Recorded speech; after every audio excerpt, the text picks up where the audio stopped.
Dear ladies and gentlemen, dear excellencies, dear honorable guests, first of all, I would like to congratulate Pan-Europe on its 100th anniversary jubilee. Your work and dedication to unify Europe for the century is a great example for us of the values Pan-Europe and all European nations in general stand for. Congratulations, sincere congratulations. For several decades, Belarus people were asked who we are with, East or West, Russia or EU countries. For me personally, as a Belarus citizen, it's not a matter of geopolitical choice. It's a matter of the values we share with a specific country or a continent. When we share the same democratic values, such as freedom of speech, freedom of meetings, right to choose, free and fair elections, and other basic principles, the choice is obvious. You're with those who share your personal values. In Belarus, for many, many years, we were denied basic democratic rights and principles.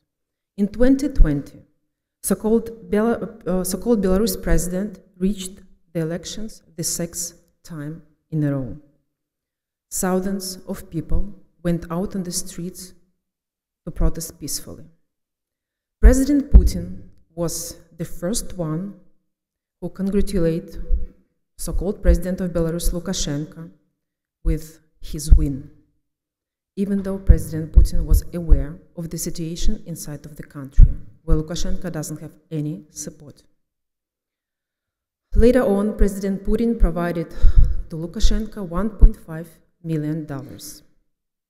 This money was spent to finance law enforcement agencies on a punitive machine to beat, torture, and humiliate Belarusian citizens.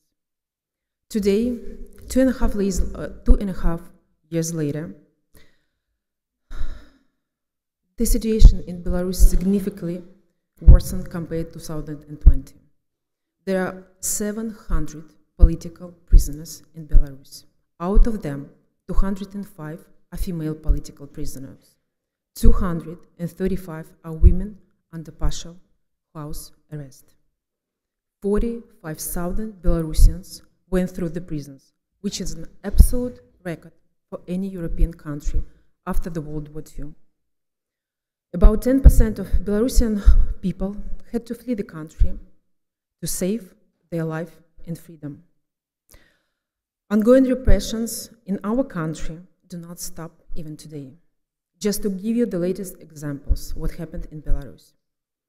Belarusians, we are imprisoned for absolutely anything. For making a donation to Belarus volunteers who fight for Ukraine, Anastasia Petrochenko was arrested and sentenced to prison.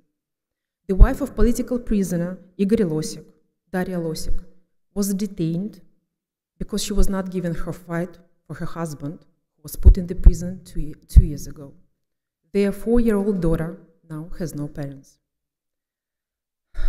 We are punished for anything which is considered normal in any democratic country. We are put in the prison for wearing white and red colors, our national colors of Belarus. We are put in prison for leaving a comment in the social media. We are put in prison for doing our jobs. There are so many journalists, so many doctors, so many IT specialists, so many sport people are now in the prisons now. Political prisoners in Belarus are beaten up, tortured by cold. No medical help is provided to them in Belarus prisons. Lukashenko physically destroys our homes, so there is no place for us to come back when the regime falls. For example, my house in Belarus lays in ruins now, after the visit of so-called law enforcement agencies. Recently, the slogan, "Long live Belarus," was banned and recognized as Nazi by Lukashenko regime and his junta. In case you say this slogan publicly, you are sentenced to up to 4 years in the prison. Lukashenko recently adopted a new law under which Belarusians who had to flee the country in 2020 will be denied of the citizenship. Lukashenko plans to deprive the citizenship of everybody who stands for the freedom of our country. This is a direct violation of the civil rights and freedoms in Belarus. My firm belief that if the world helped us to get rid of Lukashenko in 2020, by saying get rid of Lukashenko, I mean to arrest him, the war in Ukraine could be prevented. A legitimate president has drawn my home country into the horrific war in Ukraine. Almost each and every Belarusian has a family member, loved ones, co-worker, or friend who live in Ukraine. After World War II, when the Soviets were fighting shoulder by shoulder with each other, when my grandfathers were fighting together with Ukrainians, Russians, Armenians, Kazakhs, and other Soviet nations, in the worst nightmare we could imagine that 77 years later, there will be another war with our dear neighbors. I would like to reiterate the message. Lukashenko is not entitled to represent the people of Belarus. He lost the elections in 2020. This